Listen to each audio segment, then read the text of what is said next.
Pernah kepikiran nggak tentang kenapa orang yang paling dekat, yang kita kira bakal selalu ada dan support, malah jadi orang yang paling nyakitin kita? Ironisnya, semakin kita sayang, semakin sakit juga ketika mereka nyakitin.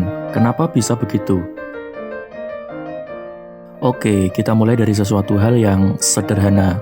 Ekspektasi. Semakin dekat seseorang, semakin tinggi harapan kita sama mereka. Kita berpikir, mereka tahu kita luar dalam, ngerti apa yang kita rasain dan bakal selalu ada buat kita. Tapi kenyataannya, manusia tidak ada yang sempurna. Sekalipun mereka orang terdekat, mereka tetap bisa bikin kesalahan, ngomong yang tidak enak, atau bahkan melakukan hal di luar ekspektasi kita. Terus, kenapa sakitnya bisa beda? Karena secara psikologis, kita sudah buka benteng pertahanan kita buat mereka. Kita beri akses penuh, tanpa filter, tanpa sensor. Kita cerita semua hal, baik buruknya kita, mimpi-mimpi, ketakutan, semuanya. Jadi waktu mereka ngecewain, rasanya kayak dikhianati 2 kali. Ibaratnya, mereka tahu titik lemah kita dan secara tidak sadar, atau malah sadar, mereka nginjek titik itu. Ini bukan cuma soal ekspektasi, tapi juga tentang identitas diri. Saat seseorang yang dekat nyakitin kita, seolah-olah mereka tidak menghargai kita sebagai pribadi. Mereka tahu semua cerita di balik layar hidup kita, tapi tetap saja tega nyakitin. Ini yang bikin luka jadi lebih dalam, karena mereka tidak sekedar nyerang tindakan kita, tapi langsung nyerang inti dari siapa diri kita. Ada teori dari John Bowlby tentang attachment theory atau tentang teori keterikatan. Semakin dekat hubungan kita dengan seseorang, semakin besar juga rasa aman yang kita dapatkan. Nah, begitu rasa aman ini dihancurkan, kita kehilangan pijakan. Rasanya kayak bumi runtuh di bawah kaki kita. Kita tidak cuma kehilangan kepercayaan sama mereka, tapi juga mulai meragukan diri sendiri. Apakah ada yang kurang? Apakah kurang baik? Apakah kita salah? Yang harus kita ingat adalah, kenapa kita terus-terusan ngasih power sebesar itu ke orang lain? Kita lupa kalau orang lain, termasuk yang terdekat sekalipun, tetap punya kapasitas buat bikin salah. Kita terjebak dalam romantisasi hubungan dekat ini.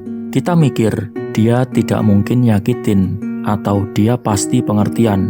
Padahal tidak selalu begitu. Yang lebih parah lagi, kita juga seringkali jadi permisif. Kita maafin berkali-kali, berharap mereka berubah. Kita jadi ngemis validasi, mengharapkan mereka sadar udah nyakitin. Ini sebenarnya toksik. Karena kita jadi ngorbanin diri sendiri demi ilusi kalau orang terdekat harusnya selalu baik. Padahal mereka juga manusia yang punya ego, punya keinginan, dan kadang keinginan mereka tidak sinkron sama ekspektasi kita. Dan yang paling nyebelin, kadang kita tidak sadar kalau kita juga ikut andil dalam drama ini. Kita naruh ekspektasi yang tidak realistis. Kita mengharap mereka ngerti tanpa harus ngomong. Kita mikir mereka harusnya bisa baca pikiran kita. Lalu ketika mereka gagal, kita ngerasa dihianati. Padahal, bisa jadi kita yang tidak kasih kesempatan mereka buat ngerti.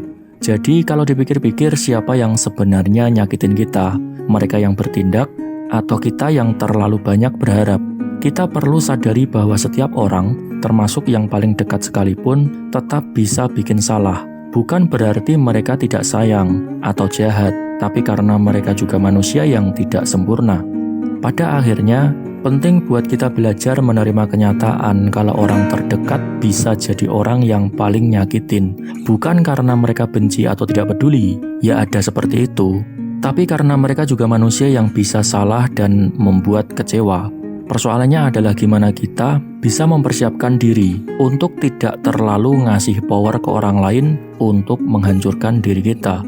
Dan mungkin sesekali kita juga perlu ngaca, apa benar kita tidak pernah nyakitin orang terdekat kita? Terima kasih dan sampai jumpa.